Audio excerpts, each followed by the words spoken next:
Good morning दोस्तों। आपको आज के इस वीडियो में जो ये प्लांट दिखाई दे रहे हैं 4 प्लांट, वो अडेनियम मल्टीफ्लोरम के प्लांट है। इस वीडियो में मैं आप लोगों को अडेनियम मल्टीफ्लोरम को कैसे आइडेंटिफाई कर सकते हैं और ये वैरायटी क्या है उसके बारे में डिटेल में जानकारी दूंगा। तो आप वीडियो पूरा देखिएगा और वीडियो पसंद आए तो इसे लाइक कीजिए और चैनल को सब्सक्राइब कर दीजिए। देखिए दोस्तों, आपको जो ये 4 प्लांट दिखाई दे रहे हैं वैसे तो नॉर्मल लगेंगे, लेकिन ये बहुत ही खास और रेयर प्लांट है। इसकी जो आईडी है वो मल्टीफ्लोरम है। ये अडेनियम की ही एक वैरायटी है, लेकिन ये थोड़ी रेयर है, इसलिए इसको ये वैरायटी थोड़ी रेयर है। देखिए दोस्तों, आपको दिखाई दे रहे हैं ये चारों प्लांट मेरे पास मल्टीफ्लोरम के हैं। इसमें से ये प्लांट आप देखिए सबसे बड़ा प्लांट है, करीबन 4-5 फीट का प्लांट है ये। और ये देखिए 3 प्लांट, इनमें से जो ये 2 साइड के प्लांट दिखाई दे रहे हैं वो एक साथ ग्रो किए हुए हैं। ये एक ऑलरेडी मैंने तैयार खरीदा हुआ प्लांट है और बाकी के तीनों प्लांट जो है वो मैंने सीड से ग्रो किए हुए हैं। जो ये प्लांट है वो मैंने ख़रीदा हुआ है। मल्टीफ्लोरम जो एक थोड़ी रेयर वैरायटी है, हालांकि अब तो इंडिया में काफ़ी जगह मिल जाती है, लेकिन थोड़ी रेयर है। सीड्स अभी किसी के पास होते नहीं, इसके सारे सीड्स जो है वो हमें इंपोर्ट करने पड़ते हैं, इसलिए ये जो है थोड़ी कॉस्टली वैरायटी है। आज के इस वीडियो में देखिए ये जो प्लांट है वो मैंने ऑलरेडी सेल कर दिया है, तो इसको मैं अप्रूव भी करूँगा और पैकिंग भी करूँगा, वो भी दिखाऊँ। तो चलिए मैं मल्टीफ्लोरम के बारे में थोड़ी जानकारी दे देता हूँ। तो देखिए मल्टीफ्लोरम जो है वो east side of southern Africa या फिर मोजाम्बिक जो है उसकी बॉर्डरिंग कंट्री में पाया जाता है। मतलब ये अफ्रीकन नेटिव प्लांट है, ये वहाँ की वैरायटी है। ये सेमी ट्रॉपिकल सर्ब की तरह ग्रो होता है। अगर इसकी हाइट की हम जानकारी ले तो ये दोस्तों नेचर में ये 1.5 फीट से लेके 11 से 12 फीट तक का प्लांट आपको मिल जाएगा। और इसका कोडेक्स जो है वो 1 मीटर तक का हो सकता है, मतलब 3 फीट तक का। और ये जो मैंने आपको बात बताई वो नेचर में जो कि बहुत सालों के हैबिटेट प्लांट है उसके बारे में बताई। अब आप सीड से ग्रो करोगे तो देखिए ये जो तीनों प्लांट है वो करीबन 3 साल के आसपास के हैं और ये उससे थोड़ा 1-1.5 साल ज़्यादा है बड़ा। तो आप इस हिसाब से इसकी जो है वो हाइट का अंदाज़ा लगा सकते हैं। दूसरी इसकी इम्पोर्टेंट बात करें हम तो देखिए इसका कोडेक्स जो है वो बाकी अरेबिकम और ओबेजम की तरह नहीं बनता। हाँ, इसका कोडेक्स आप देखिए वो मटका शेप वाले जो प्लांट होते हैं उस तरह के होते हैं, लेकिन वो नेचर में हैबिटेट में होते हैं। अगर आप ऐसा प्लांट कहीं देखो तो समझ लीजिए वो 1 सदी पुराना होगा, मतलब 100 साल के आसपास का होगा या फिर उससे भी पुराना होगा। ये मैं अंदाजन कह रहा हूँ। बाकी जो सीड से ग्रो किए हुए 10-15 साल के प्लांट होते हैं उसमें उस तरह का कोडेक्स नहीं बनता। ये इसी तरह लंबे चौड़े प्लांट होते हैं और पतले जो है स्टेम वाले होते हैं। हाँ, ये जैसे जैसे बड़े होंगे उस तरह से इसकी ब्रांच जो है ठीक होती जाएगी और कोडेक्स का थोड़ा डेवलपमेंट होता जाएगा। अब इसके बारे में एक इंटरेस्टिंग बात मैं आप लोगों को बताऊं तो ये जो जहाँ का नेटिव प्लांट है वहाँ के लोग इसका जो शेप होता है प्लांट में वो थोड़ा पॉइजनस होता है, तो उसका शेप निकाल के उसके जो एरो होते हैं, तीर कमान कहते हैं हम लोग, उस पर लगा के मछलियों का और पक्षियों का शिकार करते हैं। अब बात करते हैं कि आप इसको कैसे आइडेंटिफाई करोगे। तो देखिए इसको पहचानने के सिर्फ 2 तरीके में आपको जो कि सबसे आसान है वो बता देता हूँ। एक तो जो है वो ये आप इसके पत्ते देखिए, आप मल्टीफ्लोरम को हमेशा उसके पत्तों से पहचान पाओगे। देखिए इस तरह से चौड़े पत्ते होते हैं और इस तरह का शेप आप देख लीजिएगा सभी पत्तों में।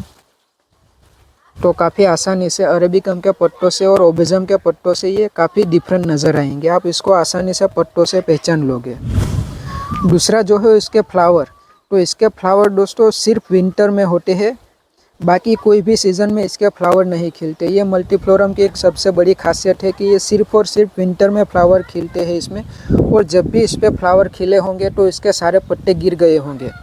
इसी वजह से इंडिया में कई जगहों पे जहाँ का विंटर का टेम्परेचर बहुत हाई होता है वहाँ पे इसके प्लांट पे फ्लावरिंग ही नहीं होती। इसके प्लांट को फ्लावरिंग देने के लिए ठंडी की सीज़न होना बहुत ज़रूरी है।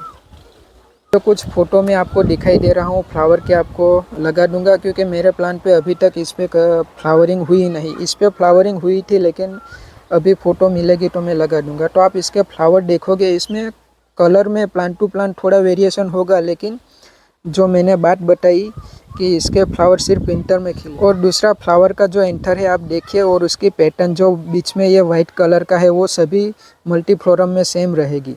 अगर आपको कोई प्लांट दिखाए और कई जो विंटर की जगह गर्मियों में या फिर मानसून में फ्लावर वाला प्लांट दिखा कर बोले कि ये मल्टीफ्लोरम है, तो समझिए ये ओबेजम है या फिर कोई और वेराइटी है। दूसरी बात, अगर आप इसको सीड से ग्रो करोगे तो 3 साल में ये फ्लावरिंग देगा। कम से कम 3 साल तक का टाइम इसे लगेगा, कई बार इससे ज़्यादा भी लग जाता है। वो डिपेंड करता है आपकी ग्रोइंग कंडीशन और आपके टेम्परेचर पे। जैसे कि मैंने बताया कि इसको फ्लावरिंग देने के लिए ठंडा वातावरण होना बहुत ज़रूरी है।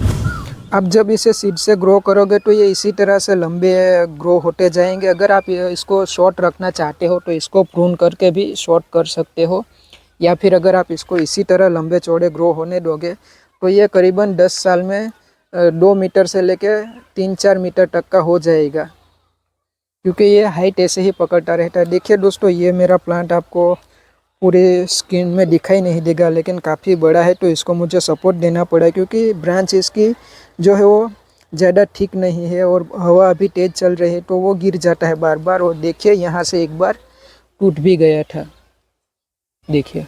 तो अब मैं इसको जो है इस तरह का सपोर्ट दे के रखता हूँ।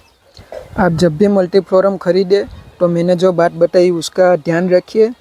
थोड़े प्लांट इसके महंगे मिलेंगे, लेकिन ये अभी इंडिया में थोड़े बहुत मिलने लगे हैं, आपको मिल जाएंगे आसानी से। लेकिन जो मैंने बात बताई उसका आप हमेशा ख्याल रखिए, वरना कई लोग जो है वो ओबेजम चिपका देंगे आप लोगों को। ये थोड़ा रेयर होने का रीज़न ये है कि देखिए इसके सीड जो है वो आसानी से मिलते नहीं। मैंने जो ये सारे सीड्स है वो अफ्रीका से मंगवाए थे, करीबन 100 सीड्स मंगवाए थे, तो उसमें से मुझे सिर्फ 10 प्लांट मिले थे, बाकी सीड्स जर्मिनेशन ही नहीं हुआ था। इंडिया में बहुत रेयरली जो प्लांट से मिलते हैं सीड्स, ये सभी इम्पोर्टेड सीड्स से है। हैबिटेट प्लांट से सीड कलेक्ट करके ग्रो किए हुए थे। और कभी हैबिटेट में ये भी हो जाता है कि ओपन पॉलिनेशन हुए होते हैं, तो जो सीड्स है वो कभी कभार कोई और जेनेटिक में भी कन्वर्ट हो जाते हैं। तो जैसे मैंने बताया ये प्लांट जो है वो मैंने सेल कर दिया है, तो इसको मैं अभी अपरूट करूँगा, तो वो भी मैं आपको दिखा दूँगा। आप मुझे कमेंट में बताइए कि आपको कैसा लगा ये वीडियो, और भी कोई क्वेश्चन हो तो मुझे कमेंट सेक्शन में बताइए, मैं उसका ज़रूर आंसर दूँगा। और मल्टीफ्लोरम के बारे में और कोई आपके क्वेश्चन हो तो मुझे कमेंट सेक्शन में बताइए।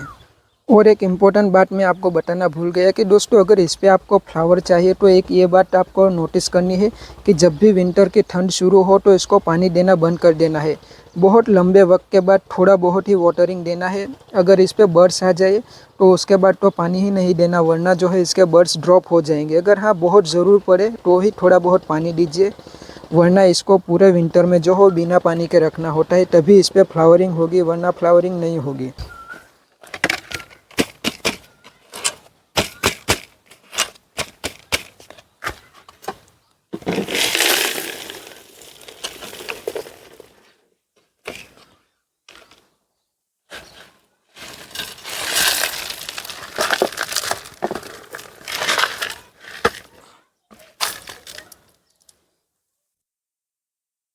देखिए मैंने मल्टीफ्लोरम के लिए इस तरह का सोयल मीडिया बनाया था, आप देख लीजिए। इसमें मैंने जो हमारी रिवर सैंड होती है इसका इस्तेमाल किया था, फिर लकड़ी का कोयला, और जो है वो हमारा वर्मी कंपोस्ट, और एक और चीज़ मैंने इस्तेमाल की थी वो है ये मूंगफली के छिलके। देखिए ये मैंने कोकोपीट की जगह इसका इस्तेमाल किया था, आप इसका इस्तेमाल कर सकते हैं। हाँ, ख्याल रहे कि कोकोपीट या फिर इसका मूंगफली के छिलके दोनों में से एक का इस्तेमाल करना है। तो यही मेरा जो है वो मल्टीफ्लोरम का सोयल मिक्स था। तो आप देख लीजिए कितना पोरस है। तो ये देखिए मैंने सारी सोयल मीडिया हटा दी, और इसका रूट सिस्टम देखिए काफ़ी हेल्थी है, इसमें एक भी कहीं पे रोट जैसा कुछ नहीं है। ये सोयल मीडिया पोरस सोयल मीडिया का कमाल है। तो मैं इसको वॉश कर लेता हूँ पानी से। तो ये देखिए प्लांट को अच्छी तरह से रूट जो है वो साफ़ कर दिए, और जो है वो पत्ते भी इसके निकल दिए। अब इसको 2 दिन में ऐसे ही रहने दूंगा, 2 से 3 दिन में। उसके बाद जो है उसका कुरियर पैकिंग करूंगा। और दोस्तों ये काफ़ी महंगा प्लांट है, तो पैकिंग भी इसकी अच्छी खासी करनी पड़ेगी, क्योंकि ये नॉर्मल जो है कोरोगेटेड बॉक्स में फिक्स नहीं होगा। तो मैं वो आपको दिखाऊंगा कि किस तरह से मैं इसको पैक करूंगा। दोस्तों देखिए, पैकिंग के लिए मैं ये 4 इंच का डायामीटर वाला पीवीसी पाइप लाया हूँ। इसके अंदर मैं पैक करूँगा। और प्लांट की हाइट देखिए दोस्तों, करीबन 3 मीटर की है, सॉरी 3 फीट की है। तो देखिए, पोस्ट ऑफिस का रूल है कि 3 फीट के ऊपर का कोई भी जो कुरियर है वो लोग एक्सेप्ट नहीं करते। तो मुझे ये भी ख्याल रखना है कि ये 3 फीट के अंदर ही रहे। तो देखिए, इस तरह से मैं अंदर जो है वो प्लांट रख दूंगा। उसके बाद इसको ऊपर से भी पेपर से रैप कर दूंगा। उसके बाद जो है मैं इसको पोस्ट ऑफिस भेज दूंगा। तो चलिए मैं प्लांट को पैक करता हूँ। तो देखिए दोस्तों, ये मैंने पेपर से अच्छी तरह अंडर प्लांट रख के, और जो है वो पीवीसी के ऊपर भी पेपर पूरा अच्छी तरह और जो टेप होती लगा दी है। अब मैं इसको पोस्ट ऑफिस जाके पोस्ट कर देता हूँ। तो बस दोस्तों, मिलते हैं नेक्स्ट वीडियो में। आप मुझे कमेंट में बताइए कैसा लगा आपको वीडियो।